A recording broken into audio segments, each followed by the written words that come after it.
Welcome back, ladies and gentlemen. We've saved the best for the last. We're now going to begin the closing plenary session.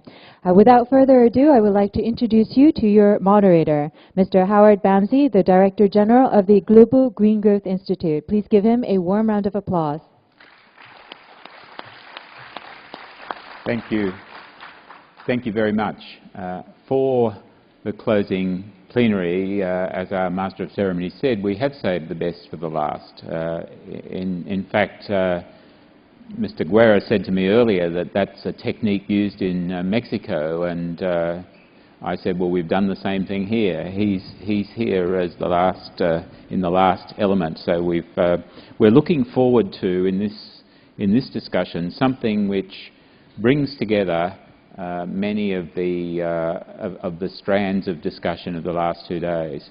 We have 3 speakers. 2 you've heard from during our meeting already, and you've interacted with during the discussions and the meals we've taken together. 1 is new to us, and Senior Secretary Chae Soon-hong from the Blue House is here to cap off the enormous Korean contribution to this summit, and following yesterday a discussion with his boss, the President, and several Korean ministers. So we're looking forward very much to Senior Secretary Chair's contribution, and then we will follow that with reflections from Mr. Guerra and Mr. Kwong, very brief reflections to set their interest in the proceedings of the last 2 days against their expectations and their further expectations of the implications for their countries. So let's begin now, as anticipated, with an address from Senior Secretary Chair. Please, sir. Thank you.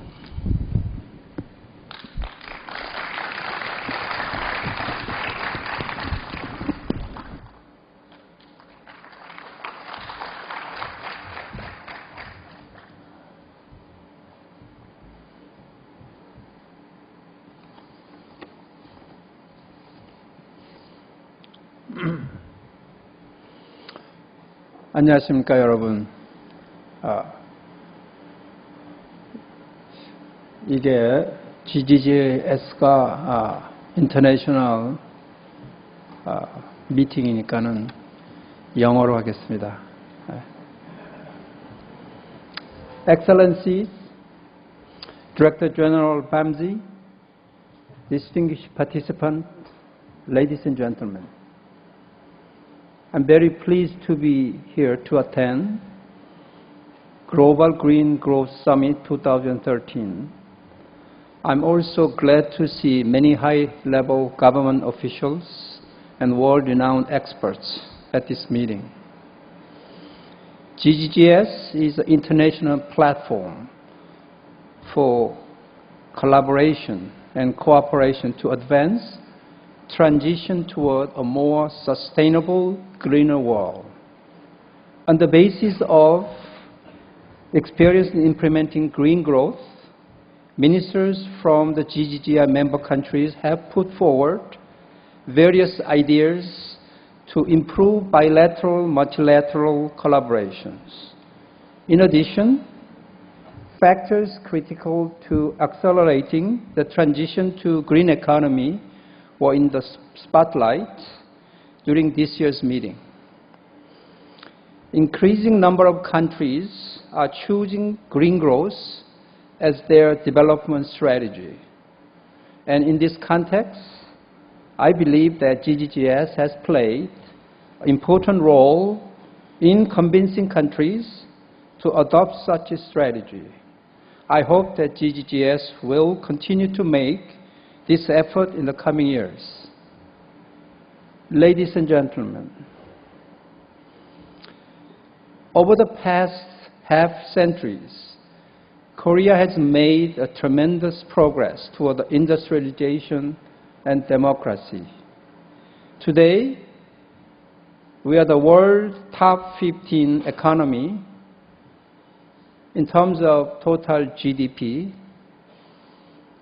We have also blossoming democracy in place, including election of first ever Korean president being a female. We call this miracles of Han River. We do hope that we will have another miracles of Han River in the future. The new government of President Park Geun-hye has identified 4 main national priorities to deliver new era of hope for Korea.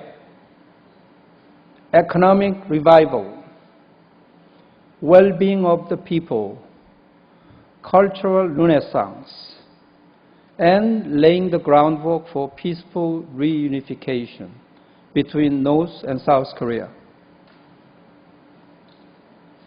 Particularly, in order to achieve economic revival, we have identified creative economy as our new development framework.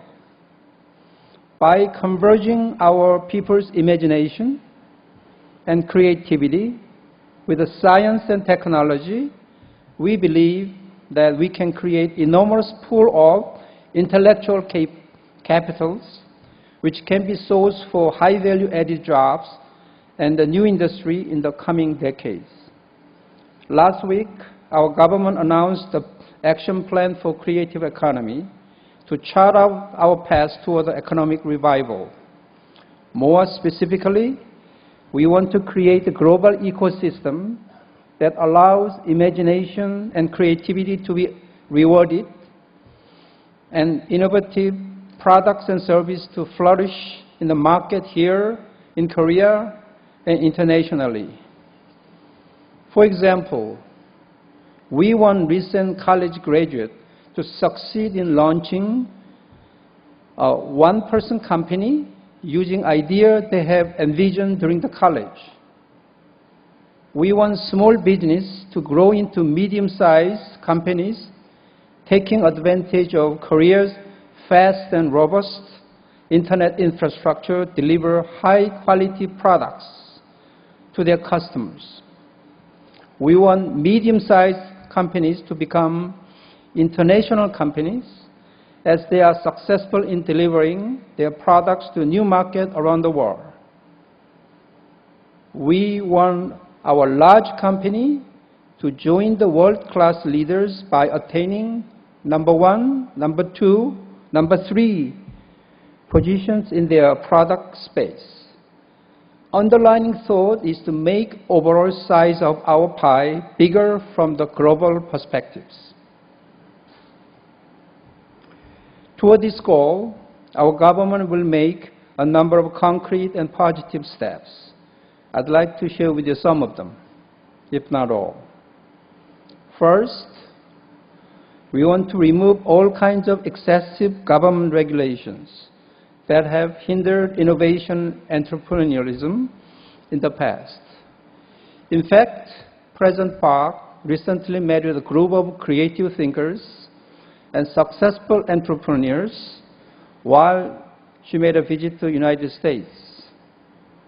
Many of these leaders said that spirit of imagination, creativity dies out under the pressure of government regulations. In light of this, we will simplify, streamline regulations to give our people greater freedom and autonomy in creating products and services. Second, we will soon establish entrepreneurial ecosystem where more successful startups are being established, favorable attitude toward investments are gaining strength, so that we can start to see a virtuous cycle of investment and returns. In this regard, we want to reform relevant policies and support programs so that startups receive investment rather than loans, and we aim to gradually enlarge the scale of such investment as well. We will also create the financial incentives and tax benefits to accelerate the flow of investment, domestic and foreign. In addition, we will revitalize merger and acquisition and establish special stock exchange for small startup companies. Third, we not only acknowledge the importance of strong intellectual property rights, but we will also assist research and development efforts for building companies, human capitals for the long term as well. In this regard, we will strengthen institutional protection for preventing any cases where technology's innovation created after years of immense time and effort unfairly compensated and or stolen.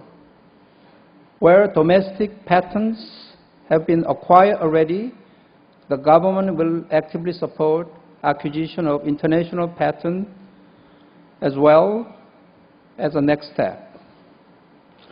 Finally, we want to see the culture of risk-taking gaining a momentum so that people become less risk-averse and they are encouraged to take more risks. To see one success, we know that there are often many failures underneath. If Korea becomes a country where risk-taking is truly embedded in the society, we'll see that creative economy is functioning in a full force.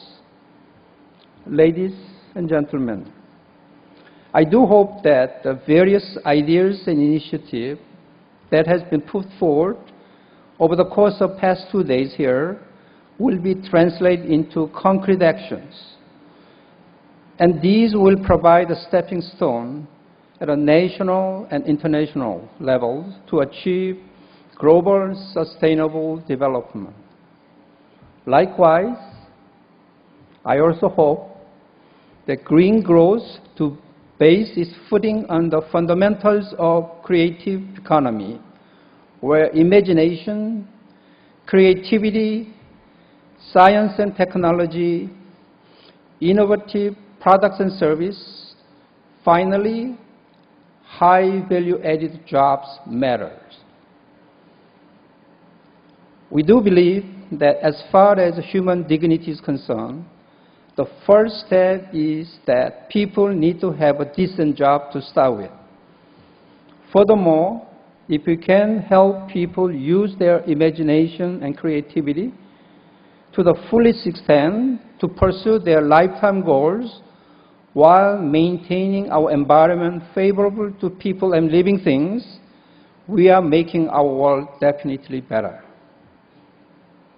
In closing, I'd like to convey my sincere appreciation to the GGGI staff members and everyone else involved in making this year's summit a success.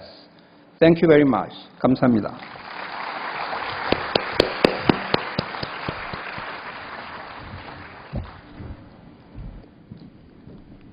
Thank you very much. Thank you very much, Senior Secretary Chair, for explaining to us the context of the creative economy in which green growth will continue to flourish in Korea, because creativity, innovation, risk-taking and decent jobs, of course, are fundamental parts of green growth, and they are the higher level aspirations for a creative economy as well. So thank you for that contribution. Let's now hear from our two discussants some reflections. First of all, from Minister Guerra from Mexico. Please, Minister.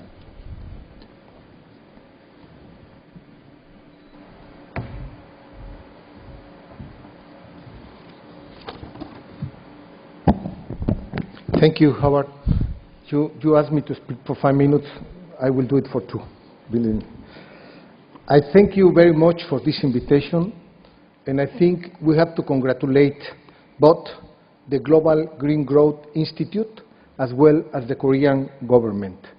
I think, Minister, your country is a very good example to follow for many other countries in the world.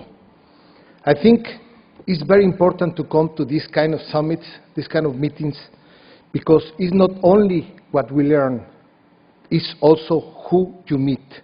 And I think meeting here the big players of environmental protection and green growth, I think is something very, very important for developing countries and, of course, for emerging economies.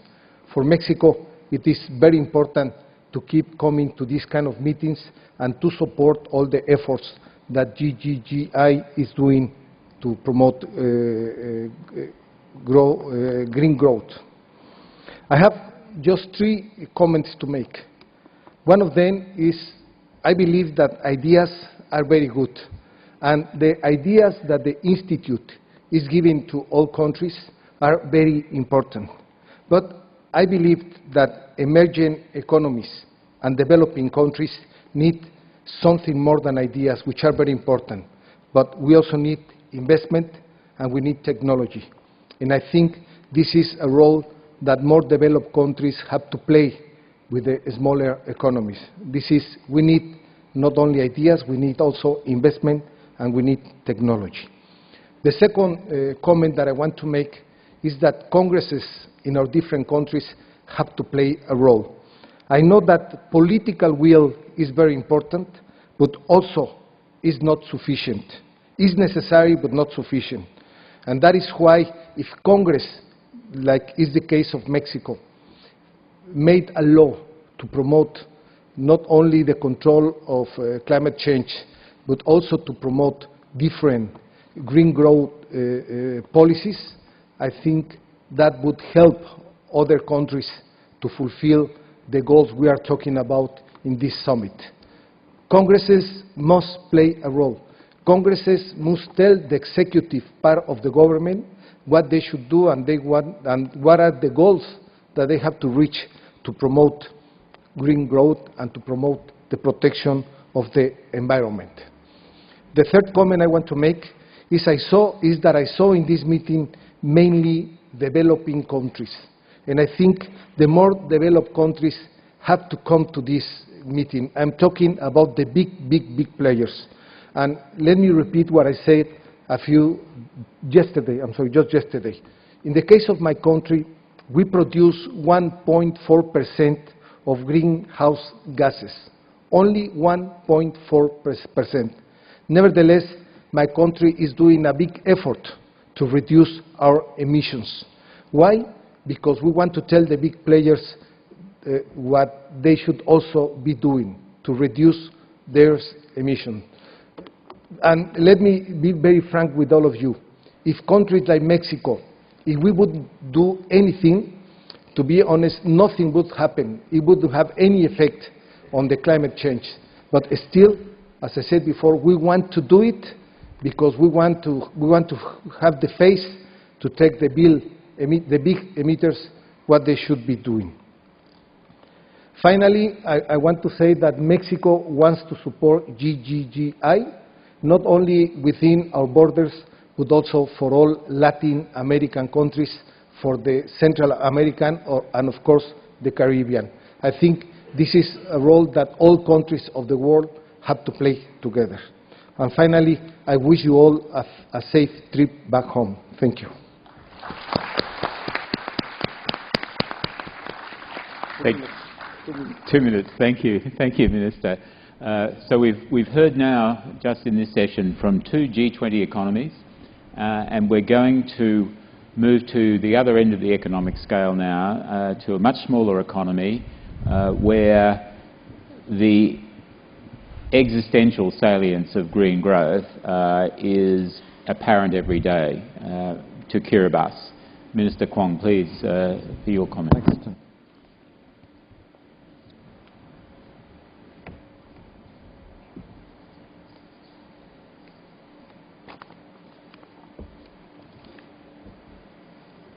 honorable colleagues and delegates, a very warm greeting to you all. Kamnapan and Maori. Since this is a closing session, I would like to speak on the small island states, developing states perspective, as I believe some of the approaches that has been talked about during the 2 days might be able to work in some countries, while some countries might not work. Let me first give a brief description of my country, Kiribati, to put into context the issues and experiences that will be covered in what follows in my statement.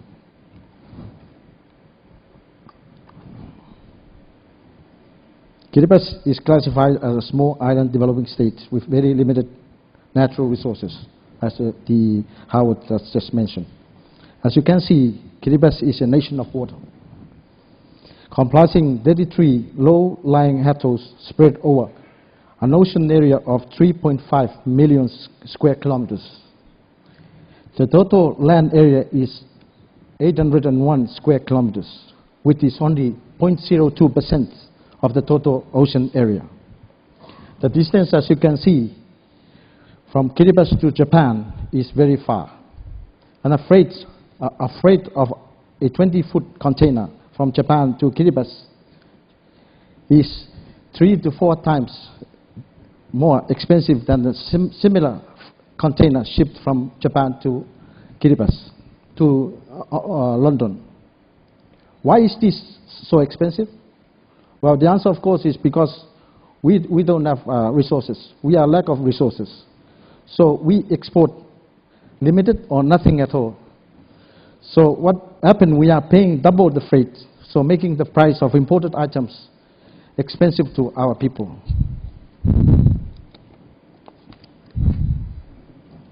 So as a low-lying islands like Kiribati has a very fragile environment and is vulnerable to shocks and stresses, notably those that are caused by the effect of climate change, such as sea level rise, droughts, and destructive winds. As shown on the screen, the cross-section shows that the islands are just 3 meters above sea level. So you know that when sea level starts rising, it really soon will affect our freshwater zone. That is the only water supply that most of our people rely on their drinking waters. And also, that will also affect the agriculture development, because agriculture depends on water. These are threatening the livelihoods of our people, and protracted action in taking appropriate measures to contain these threats will be catastrophic effect on our entire population, economically, environmentally, and socially. The state of development is different among our economies, as indeed resource endowment and economics of scale. Therefore, we cannot talk about the one-size-fits-all approach or strategies or policies. For small island developing states, there is generally lack of economies of scale, lack of capacity, as in the case of Kiribati, a very small private sector. Green growth is in small developing states is a huge challenge, though there is optimism that it can be achieved through collective efforts based on global collaboration and cooperation. For small island developing states, it is now urgent than never before that investment and innovation are encouraged through policies, frameworks that support green growth. With a small private sector and limited financial resources at the government's disposal to support and finance investment and innovations for green growth, the concept of private and public funding is crucial sectors in a difficult one to implement. However, one of the innovative financing strategies that have been quite successful in Kiribati is the development of a regional and international resources mobilization strategy. Effective planning to access and tapping these available international and regional sources of funding for financing green growth incentives is vital in our funding for financing green growth incentives is vital, Green growth incentive is vital in our region and country, considering our smallness and existing resources available.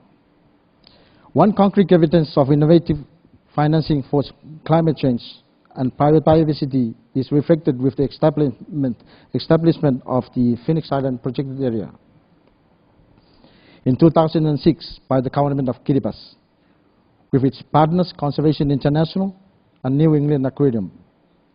The goal of this financing mechanism and conservation payment to Kiribati under this arrangement is to allow Kiribati to create the Phoenix Island protected area, PIPA, for the benefit of future generations of Kiribati citizens and the world without producing negative impact on current national expenditure for health, education, and social welfare.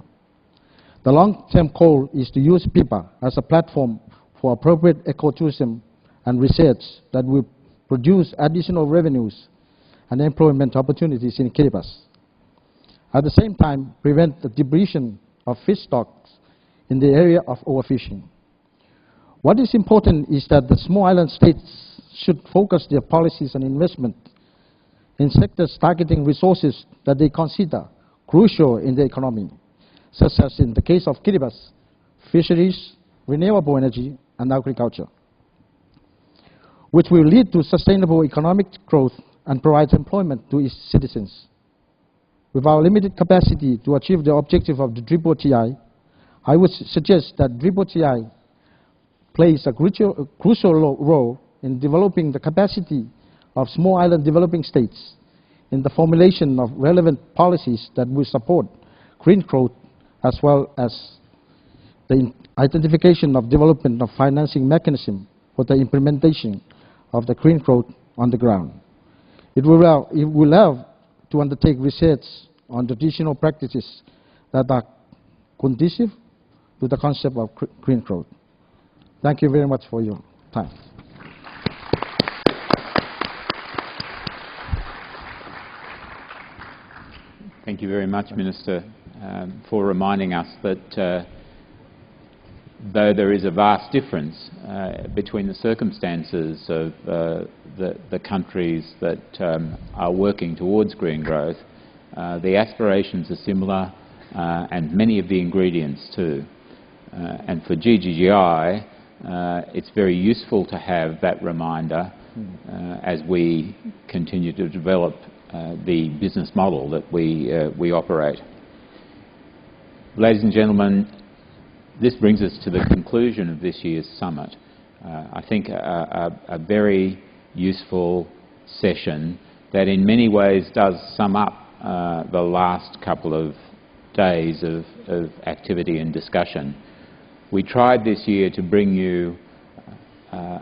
when you apply innovation to that, bringing together people who haven't met one another before, who don't in business as usual circles encounter one another, that's a key to enabling green growth as well.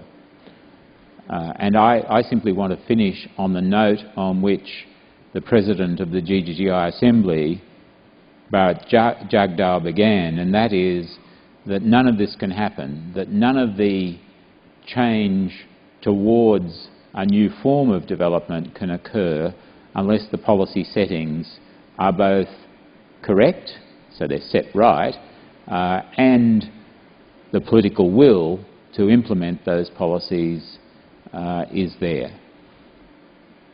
As Minister Guerra said a moment ago, political will by itself is not enough, but we know that without it we won't make the advances that we need.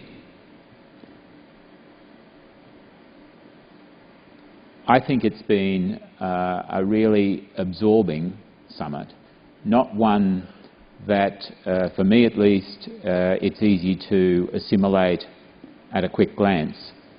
So I will be taking with me much of value, and I very much hope that each of you will do the same, and that some of the connections that you've made here will become partnerships that will help all of us go further down the path to green growth. My thanks now to all of you for participating, for your very active engagement, especially to our last panel this afternoon, to Senior Secretary Chair for his outline of the framework for the Korean government in which their leadership on green growth will continue. And my special thanks to all of those involved in organising this summit. Most of you don't know, but this took place in a very short time frame, and I'm very grateful to my colleagues in the amazing Secretariat of GGGI for the terrific effort they've made in getting us all here and in helping us meet one another and learn from one another. I hope you'll be back for another summit in about a year's time. I hope that in the meantime we will have all learned and experienced a great deal more that will help next year help us see things from a different angle again. So with that, once again, my thanks to you, and I hope that as you leave, you make sure that you have made the connections you want. We are finishing right on our scheduled time, so I hope that gives some of you time for a little follow-up before we go to the airport. So thank you all very much, and would you please join me in thanking our panel this afternoon that concluded our process.